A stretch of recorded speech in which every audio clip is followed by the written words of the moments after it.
Some people say that mass immigration into the United States can help reduce world poverty. Is that true? Well, no, it's not. And let me show you why. This gumball represents the 1 million legal immigrants that the United States has taken every year on average since 1990. Now, who in the world deserves our humanitarian compassion? The World Bank has one measure of the desperately poor of the world. They make less than $2 a day. And how many people make less than $2 a day in the world? We'll start with Africa.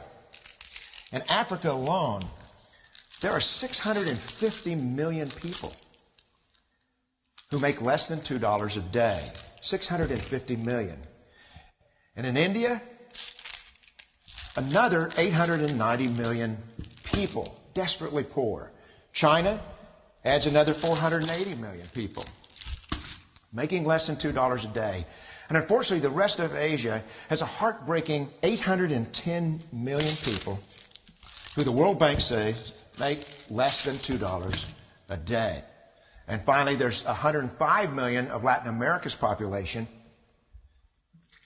that are desperately poor. All told, the World Bank says there are 3 billion people in the world.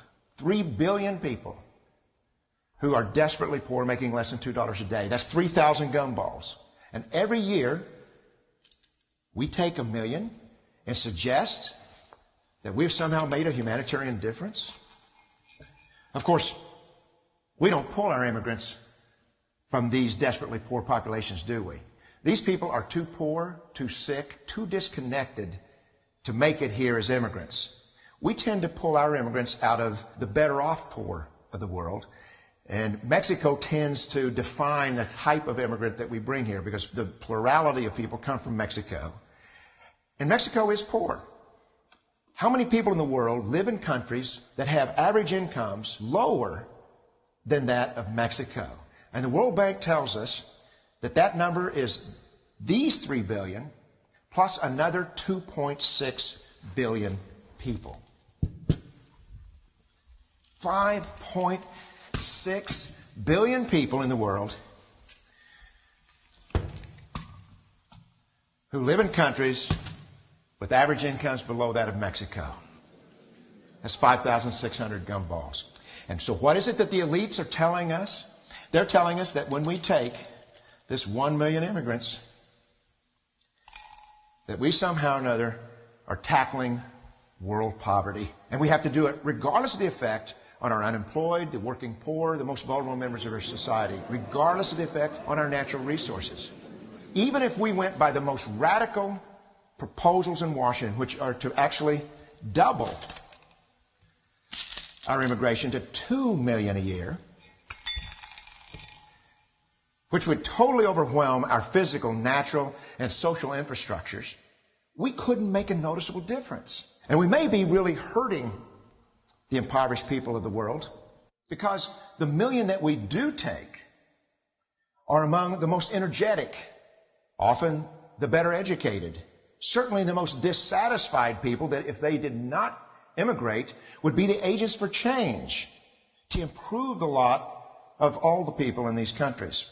The true heroes in the global humanitarian field are the people in these countries who have the wherewithal to immigrate to another country, but instead stay in their countries, to apply their skills to help their fellow countrymen.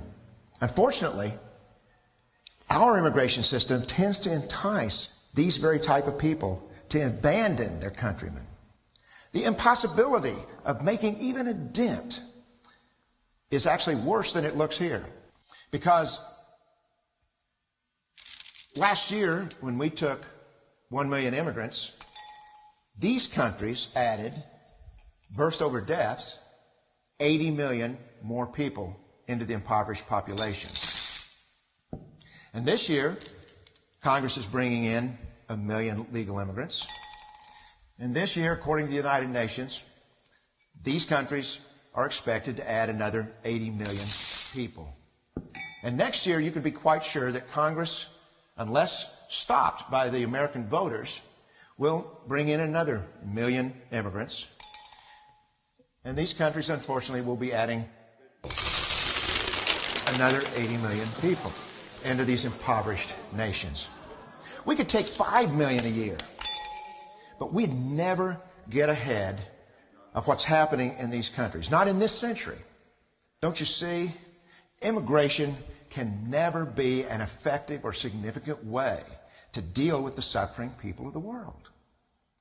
They have to be helped where they live. 99.9% of them will never be able to immigrate to a rich country. There's no hope for that. They have to bloom where they're planted.